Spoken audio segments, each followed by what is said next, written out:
अस्सलाम वालेकुम नाजरीन। ड्रामा सीरियल इश्क मुर्शिद में आ गया है शॉकिंग ट्विस्ट।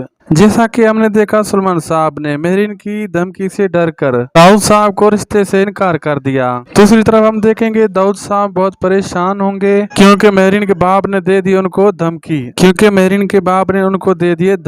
तुम्हारे बेटे की वजह से मेरी बेटी बहुत है अजियत में। तुम्हारा बेटा मजनू बना हुआ एक फजूल की सी लड़की के दरवाजे पर बैठा हुआ है और तुम कुछ भी नहीं कर पा रहे। अगर तुम अब भी कुछ नहीं किया तो तुम्हारे वो राज जो मैं सबको बता दूंगा। और दूसरी तरफ हम देखेंगे कि शिबरा सलमान साहब से बात करेगी, से कहेगी कि मुझे तुमसे ये उम्मीद नहीं थी क्योंकि आपने ही कहा था कि दाऊद साहब खुद चलकर मेरे पास आएंगे तो मैं उनसे रिश्ते के लिए ना नहीं करूंगा, रिश्ता दे दूंगा, और आपने मना कर दिया। मुझे बहुत ज्यादा हैरत हो रही है कि आपको मेरी खुशियों का भी ख्याल नहीं। सलमान साहब उसे बताएंगे कि मुझे तुम्हारी खुशियों से ज्यादा तुम्हारी जान अजीज है। मैं कैसे तुमको दुश्मनों के दरमियान में छोड़ दूं। तुम्हें नहीं पता दाऊद साहब ने पैसे और कुर्सी की खातिर अपनी बीवी को मरवा दिया था, इसलिए आज तक कोई जुबैदा के कातलों तक न पहुंच सका। उसका केस ही खत्म करवा दिया गया। तो तुम्हारे लिए अभी भी मुझे धमकियां मिलना शुरू हो गई हैं। तुम बताओ मैं क्या करूं। तिबरा कहेगी कि मुझे शामिर की मोहब्बत पर पूरा भरोसा है, वो मेरे साथ गलत होना नहीं देंगे। मजीद हम देखेंगे कि शामिर शिबरा को अपने गांव की सैर करवा रहा होता है और यही नहीं कि शिबरा दुल्हन बनी बैठी होगी और शामिर और शिबरा दोनों ही खुश होंगे। और साथ साथ हम ये भी देखेंगे कि शामिर मुंह लटकाए हुए उदास अपनी माँ की कब्र पे खड़ा हुआ है। अब सवाल पैदा ये होता है कि शिबरा और शामिर की क्या हो गई है शादी,